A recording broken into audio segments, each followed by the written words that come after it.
जय श्री कृष्ण दोस्तों। द्वारका नगरी के रहस्य के बारे में अब आगे। जब उनकी द्वारका नगरी बन गई थी तो वह पूरे यादव वंश को अपनी माया से अपने द्वारका लेके आ गए थे। इसके बाद मथुरा जाकर जलासंध और कालिया जैसे असुरों का युद्ध किया और विजय प्राप्त करने के बाद द्वारका लौटकर अपने परिवार के साथ सुख समृद्धि में अपना जीवन व्यतीत करने लगे। द्वारका नगरी का विनाश। द्वारका नगरी को डूबने को लेकर कई मिथक कथा प्रचलित है।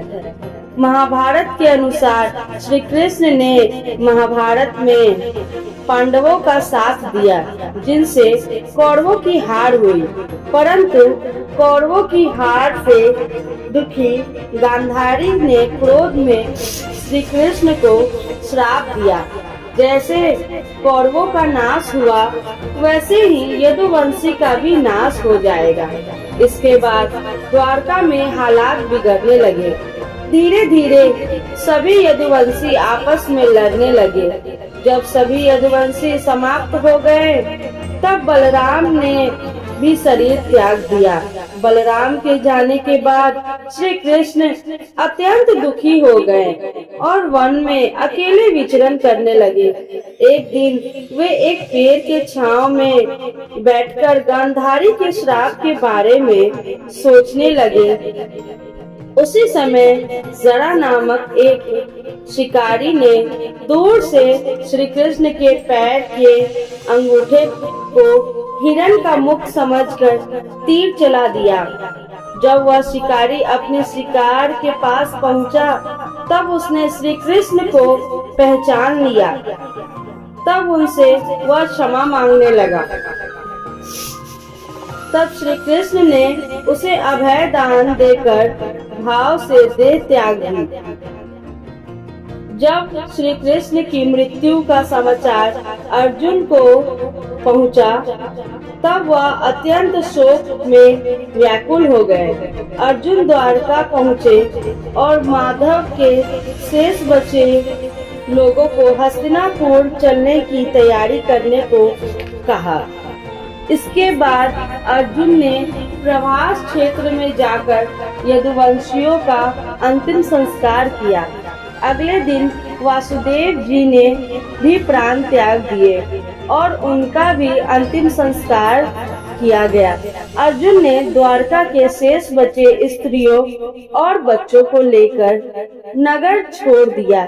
जैसे ही वे लोग द्वारका से निकले, पूरी नगरी और उसका राजमहल समुद्र में समा गया।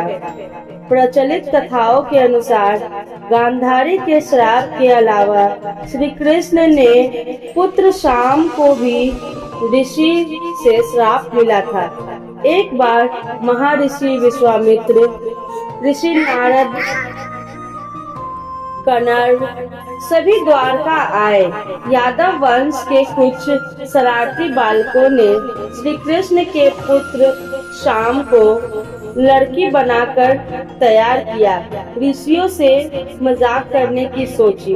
उन्होंने ऋषियों से कहा कि यह स्त्री गर्भवती है और उनसे पूछा कि गर्भ में पल रहा शिशु कैसा होगा।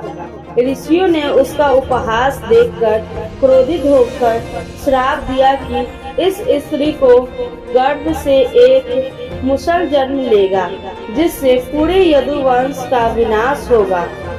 महाभारत के 23वें और 24वें श्लोक के अनुसार जब श्री कृष्ण 125 वर्षों तक जब पृथ्वी पर रहकर आध्यात्मिक लोक में जाने के लिए देह त्याग कर गए, उसी दिन द्वारका समुद्र में समा गई।